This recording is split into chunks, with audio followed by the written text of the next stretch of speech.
नमो हरिहन्ताणं नमो सिद्धाणं नमो आयर्याणं नमो वज्रायाणं नमो लोये सबसागुणम् नमः श्रीवर्धमानाय निर्धूतकलिलात्मने सालोकानां त्रिलोकानां यद्विद्यादर्पणाय ते। महान ग्रंथ श्री रत्नकरंड शावकाचार। इस रत्नकरंड शावकाचार में हम शिक्षा व्रत को पढ़ रहे थे। शिक्षा व्रत में भी प्रोषदोपवास नाम का शिक्षा व्रत पढ़ रहे थे। उसमें उपवास के दिन क्या नहीं करना वो बताया। अब उपवास के दिन क्या करना चाहिए पॉजिटिव साइड से बता रहे हैं कि उपवास करें तो उपवास के दिन क्या काम करना चाहिए। तो उसके लिए यहाँ पे 108 नंबर का श्लोक है। धर्मामृतम सतृष्ण धर्मामृतम सतृष्ण श्रवणाभ्यां पिबतु पाययेद्वान्यान् ज्ञान ध्यान परो वा भवतु अप भवतु वस भवतु भवतुपवसन्न तन्द्रालु। धर्मामृतं सतृष्णः श्रवणाभ्यां पिबतु पाययेद्वान्यान् ज्ञान ध्यान परो वा भवतुपवसन्न तन्द्रालु। ये उपवास के दिन कैसे व्यतीत करना उसके लिए ये श्लोक है। ये जो एंड में आया अतंद्रालु यानी कि आलस्य रहित होके, तंद्रालु बोलते हैं आलसी को, और अतंद्रालु यानी आलस्य रहित। तो अतंद्रालु आलस्य रहित, और उप ये उपवसन्न उपवसन यानी कि उपवास करने वाला श्रावक। उपवास करने वाला श्रावक कैसा होता है? आलस रहित और सतृष्ण सतृष्ण सन अत्यंत उत्कंठित होता हुआ। बहुत तृष्णा रहती है उसको। किस चीज की तृष्णा रहती है? श्रवणाभ्याम, कानों से सुनने की। किसको? धर्मामृतम, धर्म रूपी अमृत को। इतनी उत्कंठा रहती है उपवास करने वाले श्रावक को। बिना आलस के क्या करता है? धर्म रूपी अमृत का को सुनता है और पिबतु उसका पान करता है। और क्या करता है? अन्यान अन्यान पायेत यानी कि दूसरों को भी पान करावे। अन्यान यानी अन्य को भी, पायेत यानी पान करावे। और क्या करे? तथा ज्ञान ध्यान परोवा, ज्ञान ध्यान में लीन हो। भवतः भवतु ज्ञान ध्यान परोवा भवतु, ज्ञान ध्यान में लीन होवे। यानी इसमें क्या दिया है कि उपवास के दिन श्रावक कैसे व्यतीत करे, क्या करे, कैसे निकाले 24 घंटे। 24 घंटे हैं, कुछ खाया भी नहीं है, तो नींद भी नहीं आएगी अच्छी। तो क्या करे? टाइम कैसे निकाले? 24 घंटे काटना, कुछ करना नहीं है, खाना बनाना नहीं, खाने का कुछ करना नहीं, तो वो टाइम पूरा बच गया। नींद ज्यादा आएगी नहीं, वो बच गया। करे क्या? टीवी देख के निकाले? नहीं। गाने सुन के? नहीं। सैर सपाटा मार के? नहीं। घर की सफाई करके उस दिन पूरी, आज चलो आज फ्री है घर की सफाई कर ले? नहीं। कैसे व्यतीत करे? उपवास क्यों किया है? आत्मा के समीप जाने के लिए। तो उसके लिए जो काम किया उसको पूरा अच्छे से हो, इसलिए कि आलस रहित होना चाहिए। उस दिन आलस नहीं करना चाहिए। सुबह से लेके रात तक आलस नहीं करना चाहिए। पहली चीज, आलस रहित होके क्या करे? बिल्कुल उत्कंठा से होके, बिल्कुल ऐसा मन में उत्कंठा हो इतनी कि अरे क्या लिखा है धर्म में, धर्म को जानने की इच्छा हो, और धर्म की बातों को पढ़े, सुने, पिए, अच्छे से उसका पान करे, और दूसरों को भी पान करावे। खुद भी पढ़े, दूसरों को भी पढ़ावे।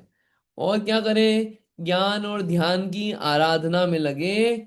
यही कार्य है उपवास के दिन, यही कर्तव्य है। ऐसे दिन व्यतीत किया जाता है उपवास का। ठीक है, अर्थ पढ़ते हैं। और क्लैरिटी से इसमें लिखा है।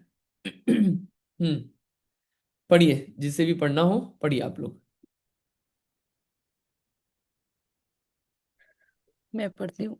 हम्म। उपवास करने वाला गृहस्थ निरालसी होता हुआ ज्ञान के अभ्यास में तथा धर्म ध्यान में तत्पर रहता है। अति तृष्णावान होकर कर्ण इंद्रिय द्वारा धर्म रूप अमृत का स्वयं पान करता है। वह अन्य भव्य जीवों को धर्म रूप अमृत का पान कराता है।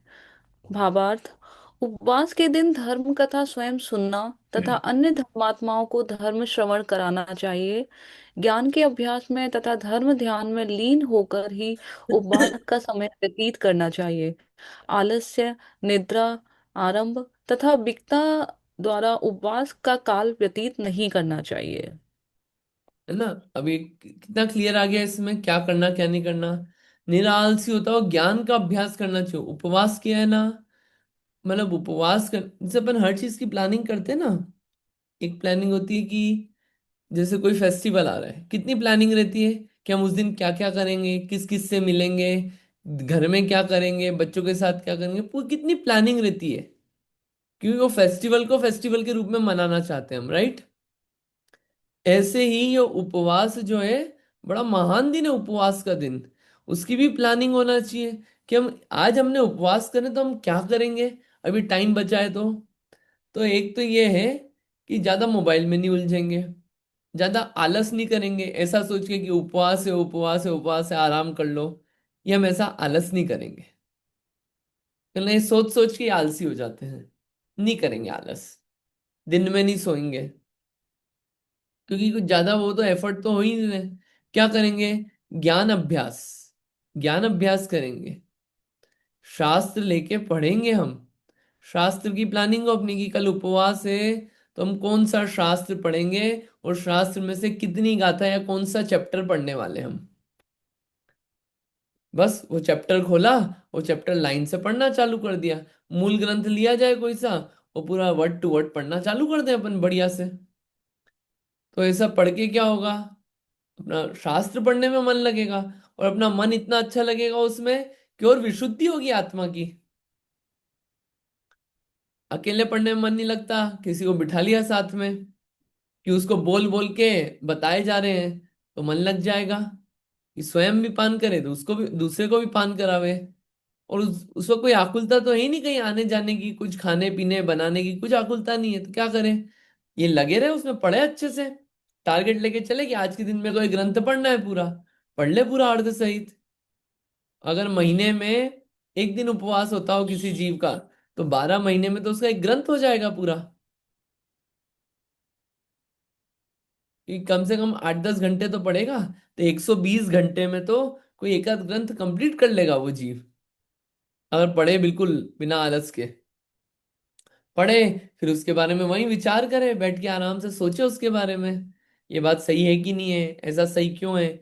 जो बात अच्छी हो वो उसको लिख ले, अच्छी तो सारी है, जो अच्छी लगी हो टच हुई हो उसको कॉपी में लिख ले अपनी, उसको याद कर ले उन बातों को। कितने काम है उपवास वाले दिन, कितनी सारे काम हैं। और फिर थोड़ा कुछ बात बहुत टच हो गई तो उस बात को लेके बैठ जाए, उसी बात का ध्यान करे, चिंतवन करे। कितना अच्छा दिन निकलेगा उपवास का। उपवास के दिन ये काम किया जाए। फिर थोड़ा सा पढ़ने में, ये मतलब ये पढ़ने में भी क्या अपन थोड़ा चेंजेस लाते हैं ना, पढ़ना लिखना याद करना सोचना, तो उसमें इंटरेस्ट बनता है। फिर थोड़ा सा और उपयोग को सूक्ष्म करना है पहले से, तो क्या करे कि एक जाप दे के बैठे पहले अच्छे से, नमोकार मंत्र की आराम आराम से जाप देवे। 5 मिनट में नहीं, अच्छे से 20 मिनट में दे नमोकार मंत्र की जाप, आनंद से, बढ़िया एकदम मजा आएगा। और फिर मन उपयोग लगा के बैठे, कोई टेंशन ही नहीं है। कोई धर्म की कथा पढ़े, कोई कथा वाला ग्रंथ लेके बैठे कि आज मेरे को 4 कथाएं पढ़नी है, पढ़ ले 4 कथाएं। इतना पूरा काम जो है वी कथा में समय व्यतीत नहीं करे क्योंकि फ्री है, तो उस दिन टाइम पास कैसे करेगा, वरना जी मोबाइल लिया धमाधम फोन लगाना चालू, टाइम निकल जाए थोड़ा सा। जितने पेंडिंग लोग थे सबको फोन पे निपटा लें आज। इसलिए नहीं किया उपवास। उपवास क्या है, अपनी आत्मा के पास आने के लिए, अपने लिए किया है। तो वो पूरा उपवास के दिन करने का कार्य है। यथा योग्य ऐसे करना चाहिए, ऐसा इसमें स्वरूप कहा। ठीक है, यहाँ पे क्लियर है। अब उपवास तथा प्रोषदोपवास का स्वरूप श्लोक द्वारा कहते हैं। उपवास में एक और चीज, उपवास में जनरली देखिए उत्कृष्ट स्वरूप बता रही है कि आपने भोजन छोड़ा है तो ये सब काम करो आप। अब ज्यादा चक्कर में मत लगो, लेकिन फिर भी किसी को लगे नहीं घर में बच्चे हैं, सबको खाना देना रहता है, बनाना रहता है, ठीक है, अब करना रहता है, जिम्मेदारी है तो बनाइए, उनको खिला दीजिए, उसके बाद तो फ्री हो गए। उससे उसके बाद तो फ्री हो गए। खुद की इंद्रियों पे तो विजय है, खुद की बॉडी पे तो विजय प्राप्त करी अपन ने। जो बॉडी रसों में डूबी रहती थी और फिर आलस में डूबी रहती थी, वो आलस दूर हुआ। अब वो आलस के कारण जो स्फूर्ति रहेगी, विशुद्धि रहेगी, उसको लगाए, उतना समय लगाए अपन। इस प्रकार से विचार करके पूरा उपवास का कार्य किया जाता है। ठीक है। अब उपवास तथा प्रोषदोपवास का स्वरूप श्लोक द्वारा कहते हैं। ठीक है, यहां तक क्लियर है ना? आगे चलते हैं।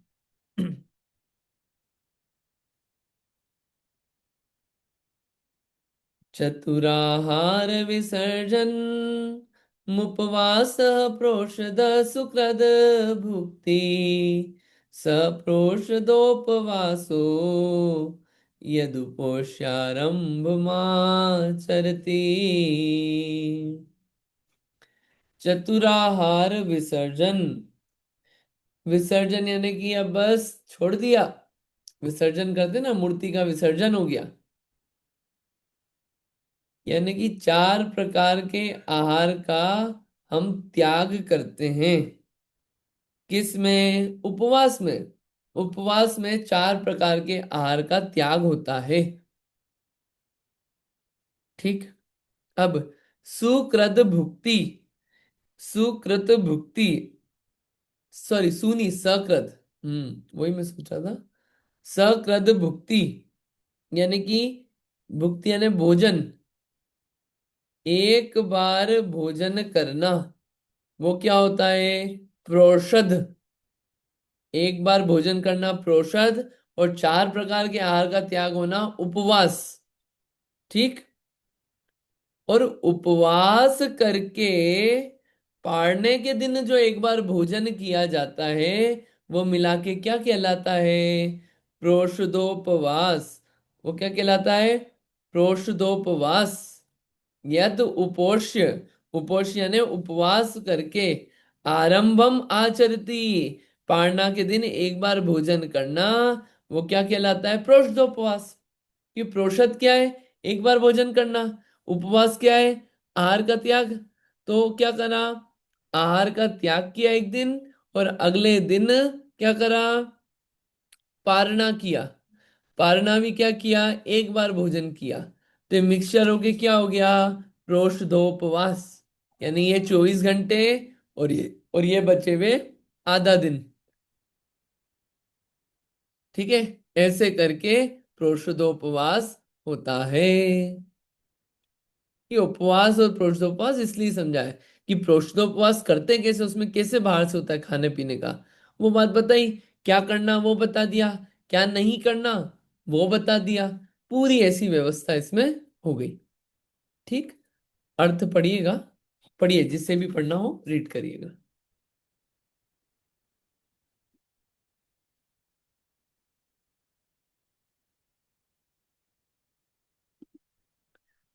नीलिमा जी इसको कंटिन्यू कर लीजिए, 4 लाइन को। ओके।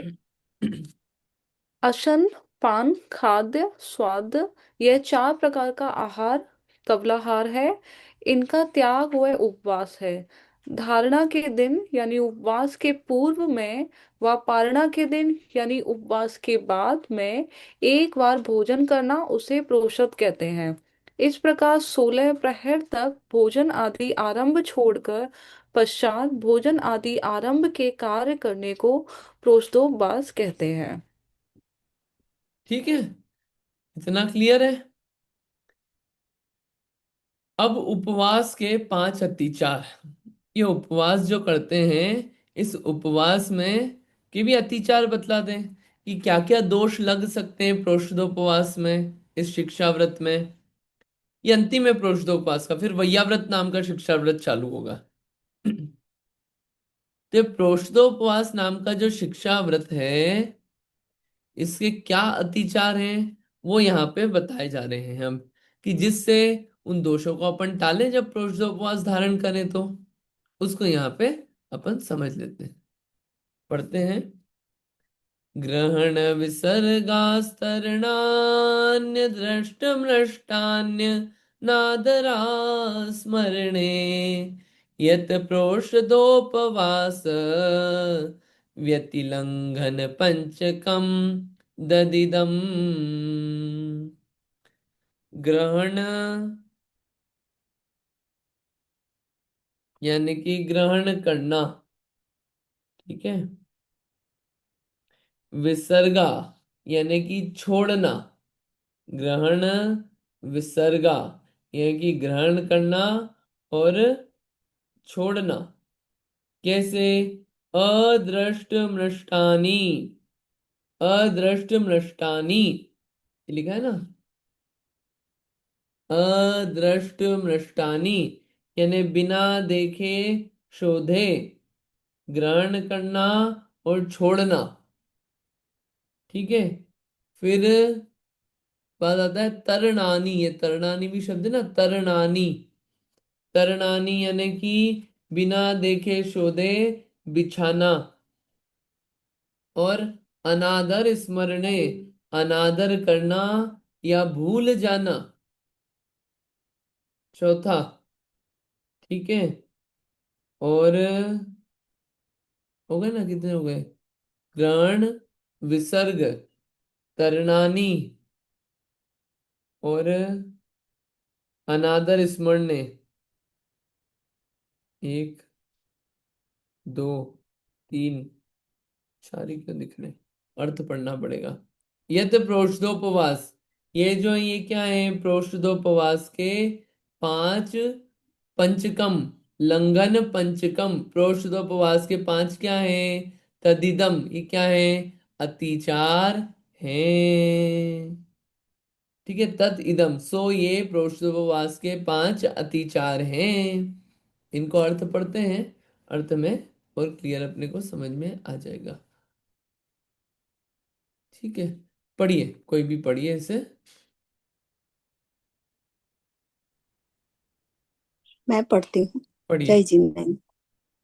पुरुषोत्तोपवास के ये 5 अतिचार है। नेत्रों से देखे बिना तथा कोमल वस्त्र आदि उपकरण से शुद्ध किए बिना पूजा व स्वाध्याय के उपकरण ग्रहण करना। 1, देखे सोधे बिना ही पूजा तथा स्वाध्याय के उपकरण रख देना व शरीर के अंग हाथ पैरों को पसारना। 2, देखे सोधे बिना ही सोने के बिस्तर आदि बिछा देना। 3, उपवास में अनादर करना, उत्साह रहित होना। 4, उपवास के दिन क्रिया पाठ आदि करना भूल जाना। 5, इस प्रकार उपवास के 5 अतिचार टालने योग्य है। ये जो 5 है, ये अतिचार, ये इस तरह की बात क्यों दी कि उत्साह नहीं होना, वस्त्रों वगैरह को अपन ने रखा, स्वाध्याय के ऊपर रखे तो बिना देखे शोधे रख दिए, तो इसमें क्या दोष है? इसमें क्या प्रॉब्लम है? मतलब इसको अतिचार क्यों बोला प्रोषदोपवास के? ये सवाल उठता है कि इन चीजों को क्यों अतिचार बोला। इसको इसमें अतिचार इसलिए बोला है, उसका कारण ये है कि शिक्षाव्रत क्या काम कर रहे थे? मुनि बनने की शिक्षा दे रहे थे। और शिक्षाव्रत उसी को है जो कि अहिंसाणु का धारी है। अब बताइए, बनना चाहते थे मुनिराज, मुनि बनने की शिक्षा देनी थी, और उसमें क्या कर रहा है जीव? बिना देखे फटकारे ऐसे ही उपकरणों को उठाया, धर दिया, हाथ पांव फैला लिए, अनुत्साह रख रहा है। तो अहिंसाणु व्रत में भी दोष लगता है, और महाव्रत पालन करने की जो शिक्षा देना है, उस शिक्षा में भी दोष लग रहा है। इसलिए प्रोषदोपवास नामक शिक्षा व्रत में ये 5 तरह के क्या आते हैं, ये अतिचार आते हैं। उपवास कर लिया लेकिन उसमें अनादर का भाव है, उपवास के दिन पाठ क्रिया कुछ भूल गए, ये सब क्या है, ये सब अतिचार हैं। किसके अतिचार हैं, प्रोषदोपवास नामक शिक्षा व्रत के अतिचार हैं। अब एक क्वेश्चन आता है, कल भी एक लाइन आई थी, उस लाइन को मैं क्लियर कर देता हूं।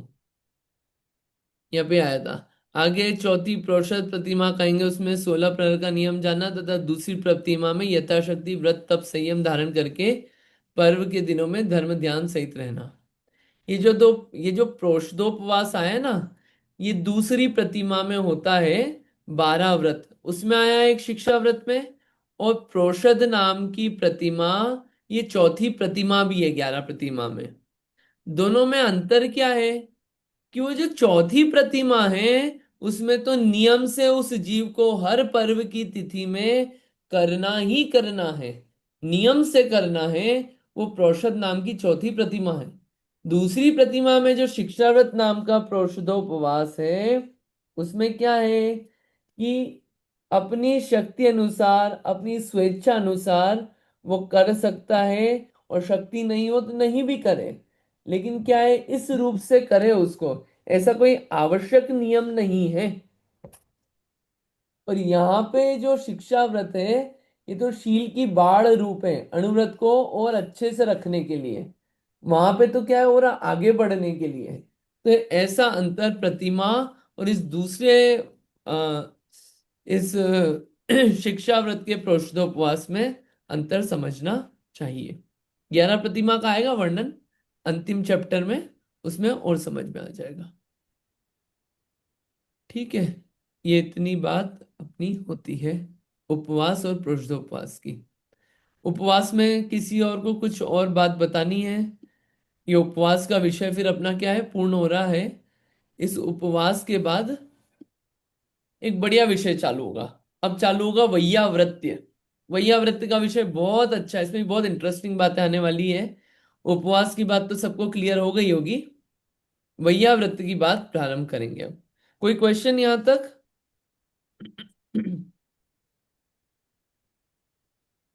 नहीं, ठीक है।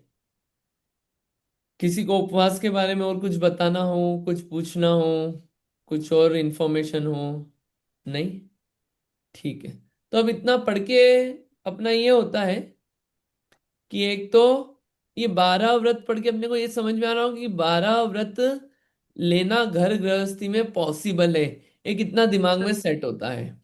दूसरी चीज, ये जो 12 व्रत है इतने डिफिकल्ट नहीं है जितना महाव्रत है। तीसरा, कि अव्रती रहने से व्रती बनना अच्छा है। चौथी बात, कि ये जो व्रत है ये आत्मशुद्धि बढ़ाने वाले ही हैं, और ये सिर्फ क्रिया रूप में नहीं है, क्रिया के साथ साथ वो अपने उपयोग को पापों से हटा के आत्मा में लगाते हैं। फिर उपवास का जो अपन ने देखा कि उपवास क्या कर रहा है, उपवास अपनी आत्मा की तरफ वास करवा रहा है, उपवास समीप में वास कराने का कार्य है। उपवास कैसे करना भी अपन ने पढ़ लिया, तो उस रूप से अपन उपवास करना चालू करें अब अपन, है ना। चलिए, वैयाव्रत नाम का शिक्षा व्रत देखते हैं, इसको अपन पढ़ते हैं। क्या है वैयाव्रत्य? दानं वैयाव्रत्यं धर्माय तपोधनाय गुणनिधये अनपेक्षितोपचारो क्रियमग्रहाय विभवेन।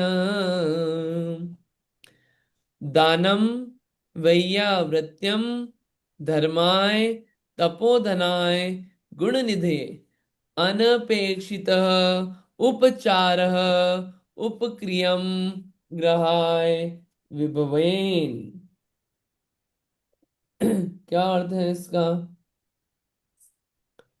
अग्रहाय, अग्रहाय यानी कि ग्रह रहित, यहाँ है ना नीचे शब्द, ये ग्रह रहित। अग्रहाय यानी ग्रह रहित गुण निधये, निधि बोलते हैं खजाने को, भंडार को, जो गुणों के भंडार हैं, ग्रह रहित जो गुणों के भंडार हैं, तपोधनाय, तपस्वियों को, गुणों के भंडार तपस्वियों को, ग्रह रहित को, विभवेन, विधि द्रव्यादि संपदा से, क्या करना, धर्माय, धर्म के लिए, क्या करना धर्म के लिए, अनपेक्षितोपचारप क्रियम, उपकार की इच्छा से रहित होकर, किसी प्रकार अपेक्षा रहित होकर, यहाँ पे अनपेक्षितोपचार, यहाँ पे कोई अपेक्षा रहित होकर क्या करना, दानम, दान देना, वो क्या है, वैयावृत्य है। देखिए एक बार और क्वेश्चंस अपन उठाते हैं, इस श्लोक में आंसर मिल जाएगा।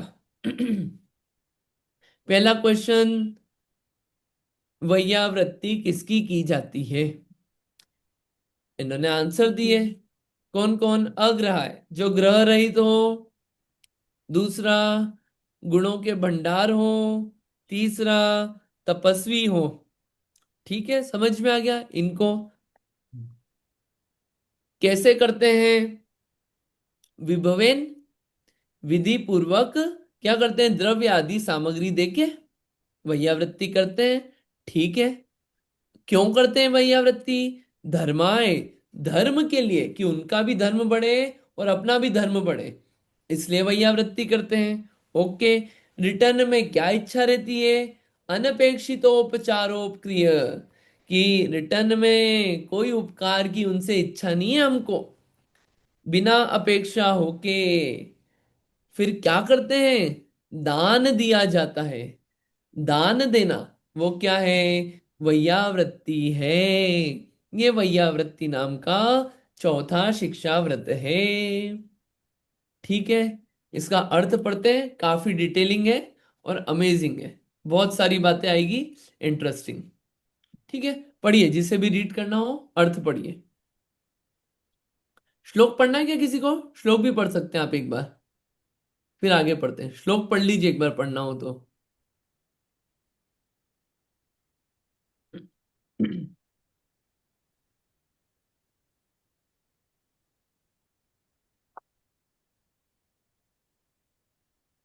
नहीं, ठीक है, मैं पढ़ती हूँ। हाँ पढ़िए पढ़िए। दानं वैयाव्रत्यं धर्माय तपोधनाय गुणनिधये अनपेक्षितोपचारो पक्रियमग्रहाय विभवेन। बढ़िया, ठीक है, अर्थ पढ़ते हैं। पढ़िए, कोई अर्थ पढ़िए, जिसको, जिसने अभी तक नहीं पढ़ा हो अर्थ पढ़िएगा। अनम्यूट करें और पढ़िए।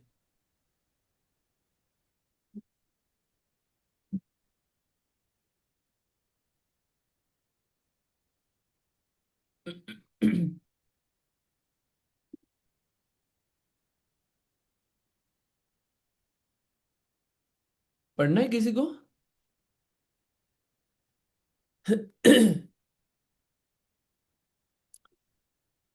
ठीक है, मैं पढ़ लेता हूं। यहाँ परमागम में आहार दान ही को वैयावृत्य कहते हैं, जिनके तप ही धन है, अर्थात जो इच्छा निरोध आदि तपों को ही अपना अविनाशी धन जानते हैं, वे तपोधन हैं। जो किसको धन मानते हैं, तप को अपना धन मानते हैं, वो धन कैसा है, अविनाशी। और तप कैसा है, इच्छा निरोध को तप कहते हैं। उसको जो अपना धन जानते हैं, इच्छाओं के निरोध करने को जो अपना धन मानते हैं, वो तपोधन कहलाते हैं। तप के बिना समस्त कलंक मल रहित आत्मा का शुद्ध स्वभाव रूप अविनाशी धन नहीं प्राप्त होता है। तप को भी अविनाशी धन क्यों बोला, क्योंकि बिना तप के ये जो अविनाशी धन स्वरूप मैं हूं, आत्मा, कैसा आत्मा, शुद्ध स्वभाव रूप। आत्मा एकदम शुद्ध है। आत्मा को द्रव्य स्वरूप देखें, एकदम शुद्ध स्वरूप है। वो शुद्ध स्वरूप प्राप्ति कैसे होगी? तप से ही होगी। जिन्होंने रागादि कषाय मल को जला देने वाला तप रूपी धन प्राप्त कर लिया है, तथा संसार में नष्ट करने वाला जड़ अचेतन विनाशिक स्वर्ण आदि धन का त्याग कर दिया है, ऐसे तप की निधि रत्नत्रय रूपी गुणों के निधान कौन? परम वीतरागी दिगंबर यतियों को दातार व पात्र की धर्म प्रवृत्ति चलाने के लिए आहार दान देना वह वीतराग मुनियों की वैयावृत्ति है। क्या बोल रहे हैं यहाँ पे? जिन्होंने रागादि कषायमल जला दिए, जलाने के लिए तप धारण किया है। और जब तप धारण किया है उसको जलाने के लिए, तो क्या करा? जो तप को जलाते थे, ऐसे विनाशिक स्वर्ण धन आदि का त्याग कर दिया है। कौन है ऐसे? तपोनिधि रत्नत्रय के धारी। कौन? परम वीतरागी। वीतराग तो गजब की वीतरागता है। ऐसे यति जो दिगंबर हैं, उनको क्या करना? दातार व पात्र की धर्म प्रवृत्ति चलाने के लिए, देने वाले की भी प्रवृत्ति बनी रहे, और मुनियों को कैसे लेना चाहिए वो भी प्रवृत्ति बनी रहे, यह धर्म प्रवृत्ति बनाए रखने के लिए क्या करना? आहार दान देना। वह वीतरागी मुनियों की वैयावृत्ति है। यह है वैयावृत्ति। अपने को लगता है कि मुनियों को तो वैयावृत्ति सिर्फ कौन कर सकता है? सिर्फ श्रावक कर सकते हैं। नहीं नहीं, श्राविका भी कर सकती है। और आरिकाओं की वैयावृत्ति तो सिर्फ महिलाएं कर सकती है। नहीं, कौन? श्रावक भी कर सकते हैं। वैयावृत्ति सिर्फ वही थोड़ी हाथ पांव दबाना। अरे उनको धर्म चलाने के लिए आहार दान देना, ये क्या है? महान वैयावृत्ति का काम है। शरीर चलेगा व्यवस्थित, निराकुलता रहेगी, धर्म मार्ग चलता रहेगा। और आहार भी देना कैसे, वो आगे आएगा पूरा वर्णन। लेकिन ये है एक विचार वैयावृत्ति का। ठीक है। अब दान के पात्र मुनि है। दान के पात्र कौन है? मुनि। उनका स्वरूप अपन देख रहे हैं यहाँ पे। पढ़िए, जिसको किसी को पढ़ना हो ये एक पैराग्राफ तो पढ़ सकते हैं। मैं मैं पढ़ देती हूँ। पढ़िए। दान के पात्र मुनि हैं। कैसे हैं दिगंबर यति? सम्यक दर्शन, सम्यक ज्ञान, सम्यक चारित्र गुणों के निधान हैं। और कैसे हैं? जिनके अंतरंग बहिरंग परिग्रह नहीं है। वे मठ मकान उपासना आश्रम आदि में रहते नहीं, किंतु एकाकी या गुरुजनों के चरणों के साथ कभी वन में, कभी पर्वत की निर्जन गुफा में, कभी घोर वन में, कभी नदी के किनारे, जिनका नित्य विहार नियम रहित यानी निश्चित नहीं है, असंयमी गृहस्थों से जिनका मिलना नहीं होता है, आत्मा की विशुद्धता को परम वीतरागता के साधने वाले, लौकिक जनों द्वारा की गई अपनी पूजा प्रशंसा स्तवन को नहीं चाहने वाले, परलोक में देवगति के भोगों को तथा इंद्रपना अहमिंद्रपना के ऐश्वर्य को राग रूप अंगारों के समान तप्त महान जलन उत्पन्न करने वाले व तृष्णा को बढ़ाने वाले जानकर परम अतीन्द्रिय आकुलता रहित आत्मिक सुख को सुख जानते हुए देह आदि में ममत्व रहित होकर आत्मा का कार्य सिद्ध करते हैं, ऐसे साधुजन की वैयावृत्ति की प्राप्ति अनंत काल में दुर्लभ है। कैसे हैं दिगंबर साधु? यद्यपि इस शरीर से अत्यंत निर्ममत्व है, तो भी इस शरीर को रत्नात्रय का सहकारी कारण जानकर रस नीरस कड़ा नरम आहार लेकर रत्नात्रय की साधना करते हुए धर्म के लिए कर्मों के नाश के लिए इस कृतघ्न देह की रक्षा करते हैं। हाँ, एक मिनट रुकिएगा। दान के पात्र मुनि हैं। कैसे हैं वो यति जिनको पात्र हैं?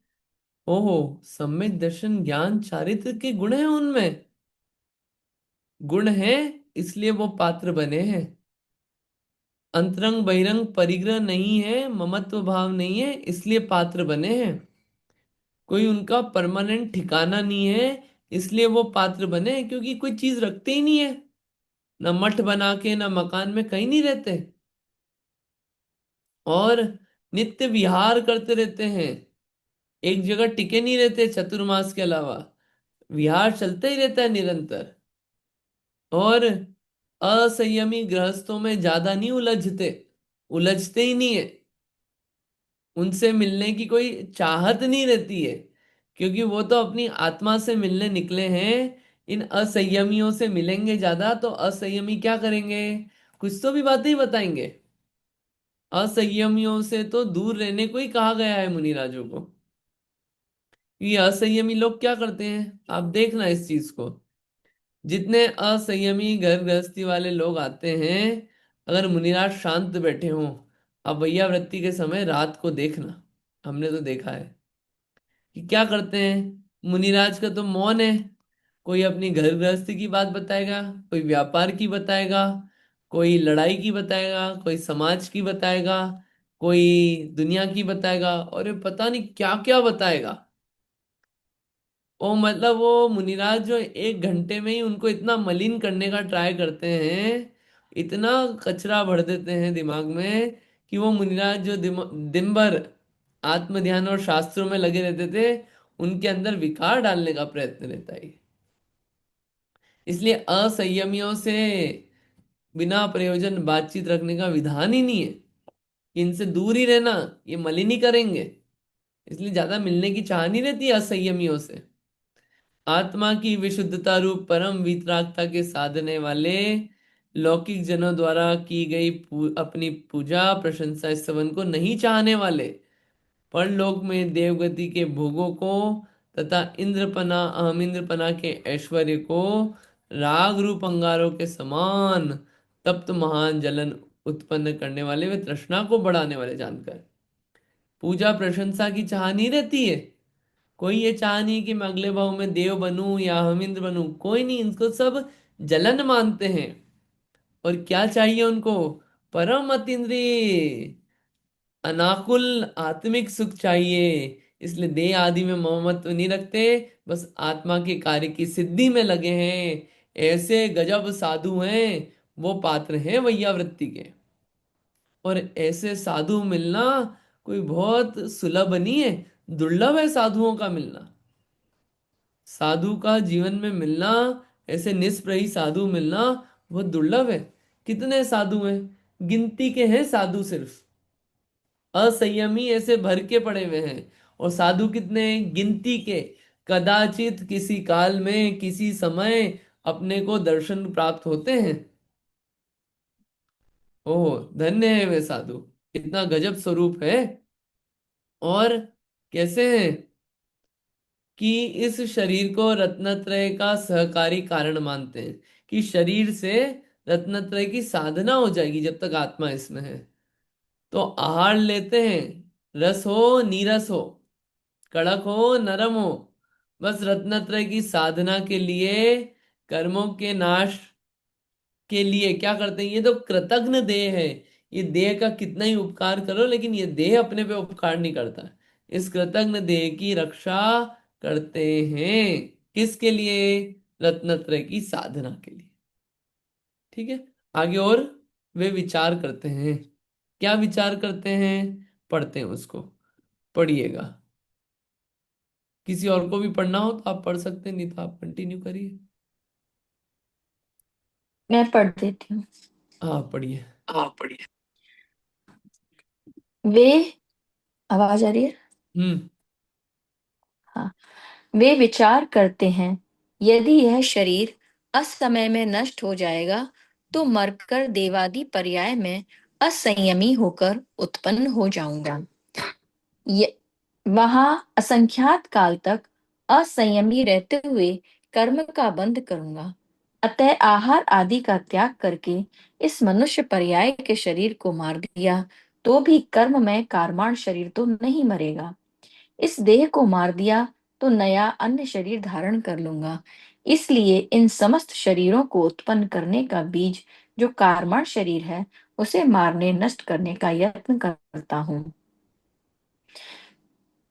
कषायों को जीतकर, विषयों को निग्रह करके, 46 दोष टालते हुए, 32 अंतराय रहित, 14 मलों का त्याग करके, उनके निमित्त से नहीं बनाए गए ऐसे शुद्ध भोजन की योग्यता मिल जाए, तो आधा पेट तो भोजन से भरते हैं, चौथाई पेट जल से भरते हैं, चौथाई भाग ध्यान, अध्ययन, कायोत्सर्ग आदि में सुख पूर्वक प्रवर्तन करने के लिए खाली रखते हैं, निमंत्रण पूर्वक बुलाने पर जाते नहीं हैं, याचना करते नहीं हैं, हाथ आदि से इशारा करते नहीं हैं।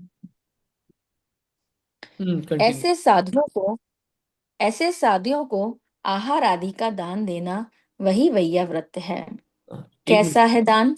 एक मिनट हाँ रुकिएगा। ठीक है। हाँ हाँ। ये शरीर असमय नहीं, असंयम में, असंयम में नष्ट हो जाएगा। अगर असंयमी शरीर है तो क्या होगा? तो असंयमी बनेंगे, और क्या होगा? असंख्यात काल तक असंयमी रहने के कारण कर्म बंद होगा। और मान लीजिए आहार आदि को छोड़ भी दिया तो क्या होगा? कर्ममय कार्माण शरीर तो रहेगा ही ना, वो थोड़ी मरेगा, नया शरीर मिल जाएगा। तो ये श्रृंखला चलती रहेगी। तो जो बीज है, क्या बीज है? कि कार्माण शरीर को नष्ट करना है।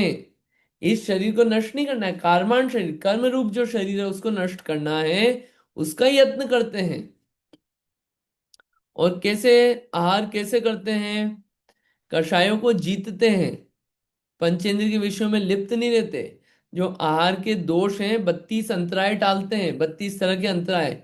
अपन ने तत्वार सूत्र जब पढ़ा था 9वां अध्याय, तब इस बात को डिस्कस किया था। 32 अंतराय होते हैं, और 46 दोष होते हैं, उद्गम आदि दोष होते हैं।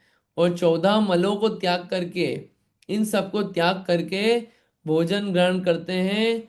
आधा पेट तो भोजन से, चौथाई पेट जल से, बाकी थोड़ा खाली रहने देते हैं, जिससे उनको ज्ञान, ध्यान, अध्ययन में आनंद मिले। ये उत्कृष्ट स्वरूप बताया जा रहा है। कई दोष भी लगते हैं, वो दोष अतिचार रूप से हैं, तो ये उत्कृष्ट स्वरूप बताने की कैसे होते हैं साधु उत्कृष्ट रूप। निमंत्रण करने पे जाते नहीं है कि महाराज जी आज हमारे यहाँ आ रहे, आप आना। नहीं आते। निमंत्रण पे नहीं आते किसी के। याचना करते नहीं है कि चलो आज हमारा चौका लगा लो। नहीं, कि आज तुम लगा लो प्लीज, नहीं। इशारा करते नहीं है इस बात का। ऐसे जो उत्कृष्ट स्वरूप वाले साधु हैं, उनको दान देना वो क्या है? वैयावृत्ति। ये उत्कृष्ट है, उत्कृष्ट, ये उत्तम पात्र है। अब ये तो हो गया। अब दान कैसा है? कैसा है दान? दान का स्वरूप बता रहे हैं अब इसमें। पढ़िएगा, कंटिन्यू करिए नीतू दीदी आप। हाँ, कैसा है दान? अनपेक्षित उपचार, अर्थात बदले में ये भी हमारा कुछ उपकार कर देंगे, ऐसे प्रत्युपकार की भावना से रहित, उपक्रिय अर्थात प्रसन्न होकर ये हमें कोई विद्या, मंत्र, औषधि आदि दे देंगे, मुनीश्वरों को आहार देने से मेरी नगर में दातापने के रूप में प्रसिद्धि हो जाएगी, राज्य मान्य हो जाऊंगा, मेरे घर में अटूट वैभव धन हो जाएगा, क्योंकि पहले पंचाश्चर्य हुए हैं तो मुझे भी लाभ होगा। ऐसे विकल्प या वांछा रहित होकर केवल रत्नत्रय के धारकों की भक्ति से अपने को कृतार्थ मानकर, अपने मन, वचन, काय को तथा गृहस्थ अवस्था की प्राप्ति को कृतार्थ मानकर आहार दान देता है, आनंद सहित अपने को कृतकृत्य मानता है, वही वैयाव्रत है। ठीक है, ये भी क्लियर हो गया होगा कि दान कैसा है वो, कि बदले में हमारा कुछ उपकार कर देंगे। ये प्रति उपकार की भावना से रहित रहता है। कि कोई ये भावना नहीं रहती कि हाँ ये मुनिराज को हम आहार देंगे तो बदले में हमारा कुछ उपकार करेंगे। कोई ये भावना नहीं रहती है। उपक्रिय अर्थात मान लीजिए कि प्रसन्न हो के हमें कोई विद्या दे देंगे, कोई मंत्र सिद्धि दे देंगे, कोई औषधि आदि दे देंगे, ये कोई भावना नहीं रहती है। या फिर मैं आहार दूंगा तो लोगों में मेरा नाम फैलेगा, आज इनने आहार दिया, बढ़िया फोटो डालेंगे हम फिर।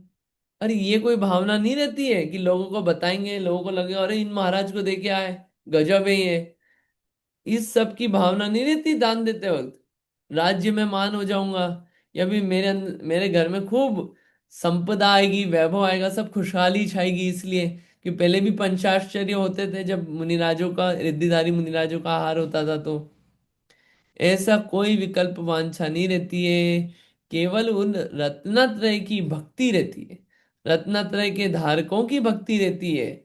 उनकी भक्ति करके अपने आप को कैसा मानते हैं, ओह गजब हूं मैं, मेरे को कितना सौभाग्य मिला, रत्नत्रय धारी के दर्शन हुए, उनकी वैयावृत्ति का सौभाग्य मिला, और अपने मन वचन काय को तथा गृहस्थ अवस्था की प्राप्ति को कृतार्थ मानता है कि मेरे को ये जो काय मिली, शब्द मिले और मन मिला, आज वो कृतार्थ हो गया, मेरी गृहस्थ अवस्था कृतार्थ हो गई कि मुझे आहार दान देने को मिला।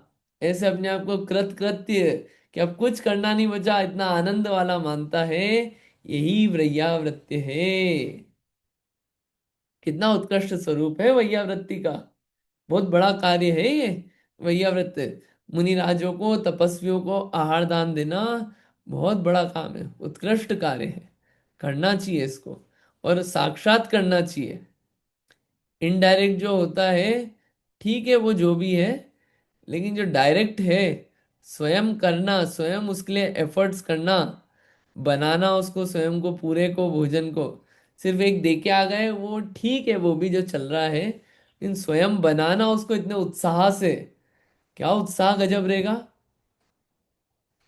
जैसे कि माता होती है, वो अपने बच्चे के लिए भोजन आदि कितने उत्साह से झूम झूम के बनाती है, ऐसे ही रत्नत्रय धारियों के लिए आहार इतना उत्साह से बनाना, स्वयं बनाना, और बना के स्वयं क्या है, पड़गा के आहार दान देना, ओहो, वो है वास्तविक वैयावृत्ति, और कुछ नहीं चाहिए रिटर्न में।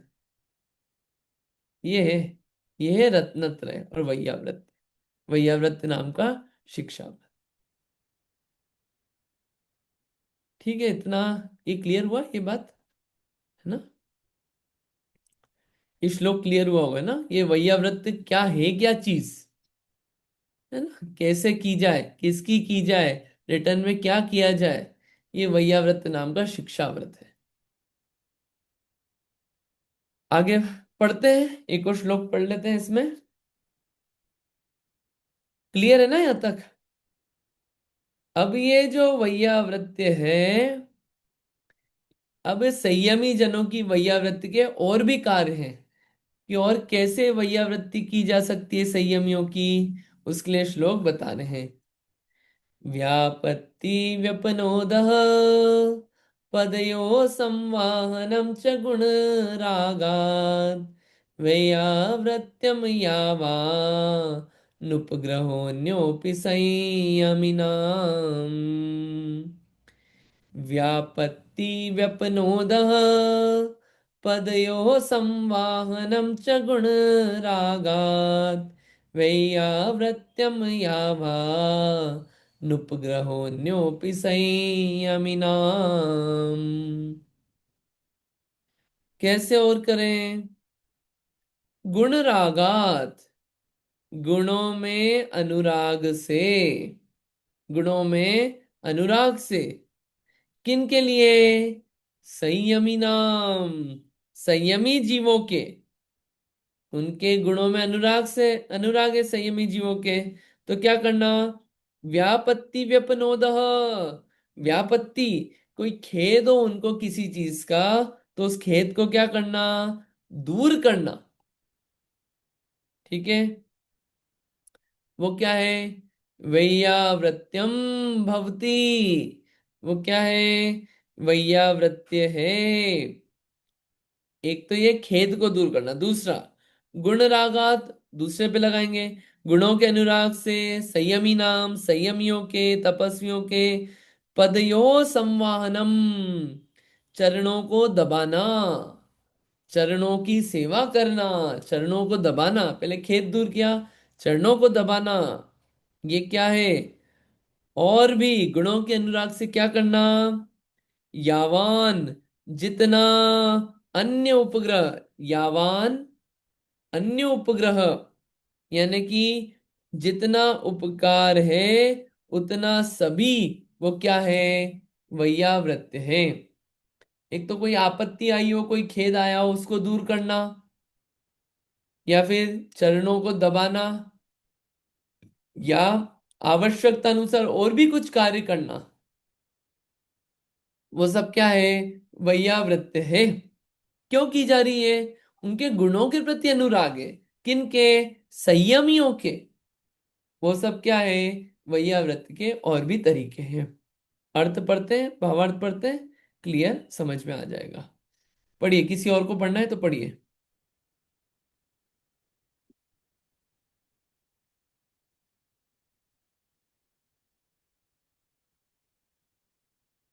पढ़ना है अर्चना जी आपको?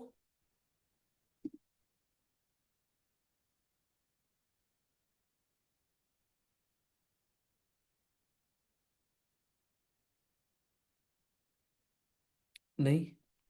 ठीक है, कंटिन्यू करिए फिर। नीतू दी आप पढ़ना। हाँ, पढ़ देती हूँ। अर्थ: संयमी जनों पर आई हुई अनेक प्रकार की आपत्तियों को दूर कर देना, उनके चरण मर्दन करना तथा उनके गुणों में अनुराग करके आवश्यकता अनुसार कार्य कर देना, वह वैयाव्रत है। भावार्थ: साधुओं के ऊपर किसी देव, मनुष्य, त्रियंच या अचेतन द्वारा उपसर्ग किया गया हो तो अपनी शक्ति प्रमाण उसे दूर कर देना चाहिए। चोर, भील, दुष्ट आदि द्वारा रास्ते में कहीं कष्ट पहुंचाया हो जिससे उन मुनराज के परिणाम क्लेशित हो गए हों तो उन्हें धैर्य धारण कराना। रास्ते में चलने से थक गए हों तो उनके पैर मर्दन करना। रोगी हों तो जैसे उनका संयम मलिन न हो वैसे यत्नाचार से आसन, शैया, वसतिका, निवास ठीक करना। यत्नाचार पूर्वक ही उठाना, बैठाना, शयन कराना, निहार कराना। यदि अबुद्धि पूर्वक मल मूत्र आदि अयोग्य स्थान पर या वस्तिका में हो गया हो तो यत्न पूर्वक ही उठाकर उचित स्थान पर फेंक देना। कफ, नासिका मल आदि को पोंछना, उठाकर अविरुद्ध स्थान में फेंक देना। आहार, औषधि आदि यदि संयमी को देने योग्य अपने पास हो तो उन्हें उचित अवसर अवसर में देकर वेदना दूर कर देना। काल के योग्य बाधा रहित वस्तु का देना। यदि वेदना से चित्त चलायमान हो गया हो तो उपदेश देकर चित्त को थामना। धर्म कथा करना, अनुकूल प्रवर्तना, गुणों का स्तवन करना। इस प्रकार संयमियों के गुणों में अनुराग करके जितना भी उपकार करना है वह सब वैयाव्रत है। हम्म।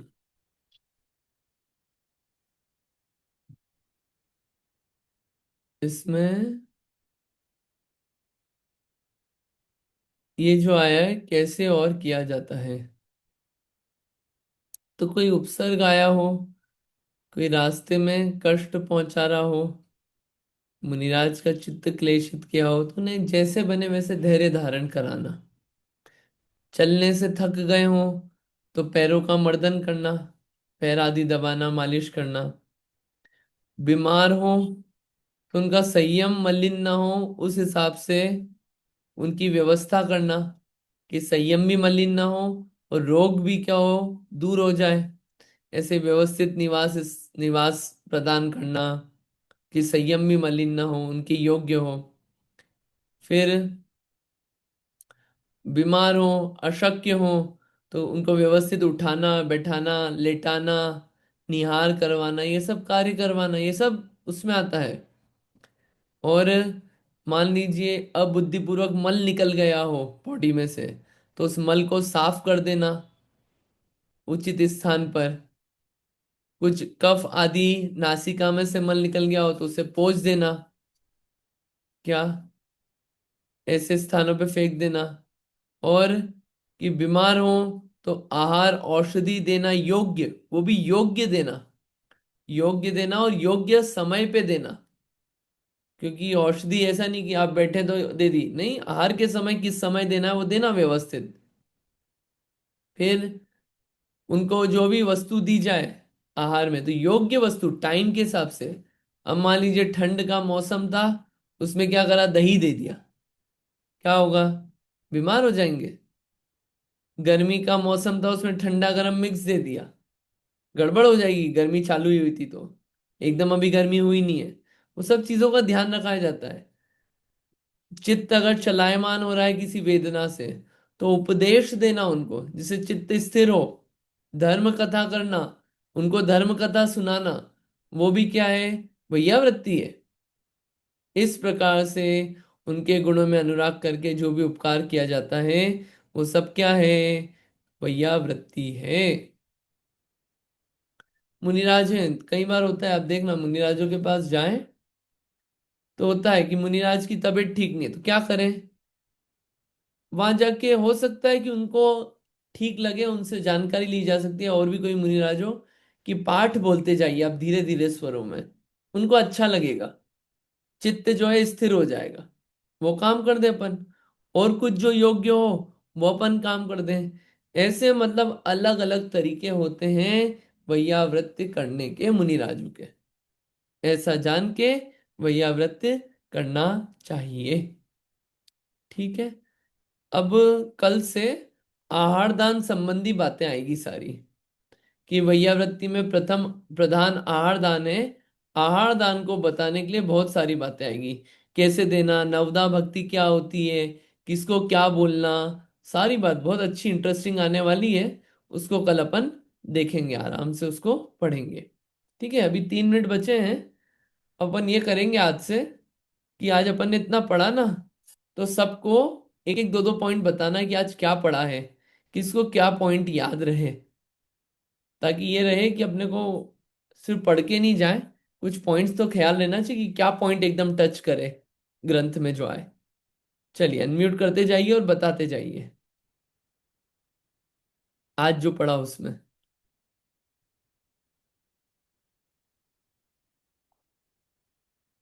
बोलिए।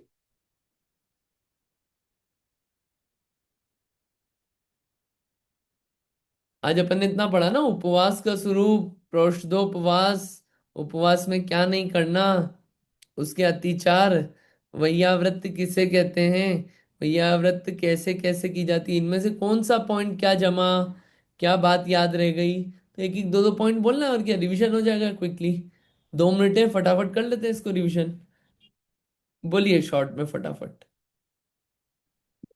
जय जिनेन्द्र, मैं बोलती हूँ। मुझे जो अभी मुझे समझ में आया कि वैयावृत्ति करने के लिए महाराज जी को अगर कोई महाराज जी या माता जी किसी भी साधु साध्वी को अगर तबीयत खराब है, कुछ है, तो उनकी वैयावृत्ति उचित अ, वैयावृत्ति करना चाहिए। उनको जिस तरह की नीड है उसके हिसाब से उनकी वैयावृत्ति करना चाहिए।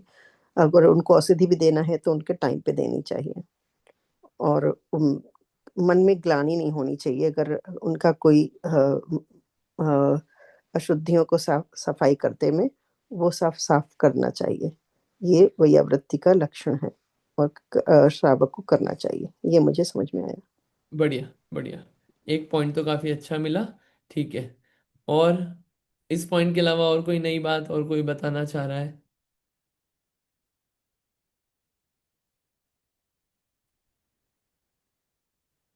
वैयावृत्ति में ऐसा नहीं है कि अ, श्राविकाएं नहीं कर सकती हैं, और साधु के लिए वो, लेकिन वो उनका आहार तैयार कर सकती हैं, और उस तरह से भी वैयावृत्ति की जा सकती है। और इसी तरह से श्रावक कर सकते हैं, आहार करना और अन्य उनकी जो भी सेवा कर सकते हैं वो कर सकते हैं। बढ़िया। और और बोलिए, और भी क्या बोल रहे थे, बोलिए बोलिए।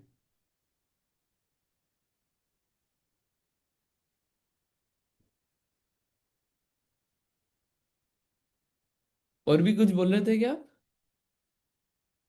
नहीं। हाँ, मुझे एक और पॉइंट याद आ रहा था, मैं अभी सोच के बताती ठीक है, और कोई?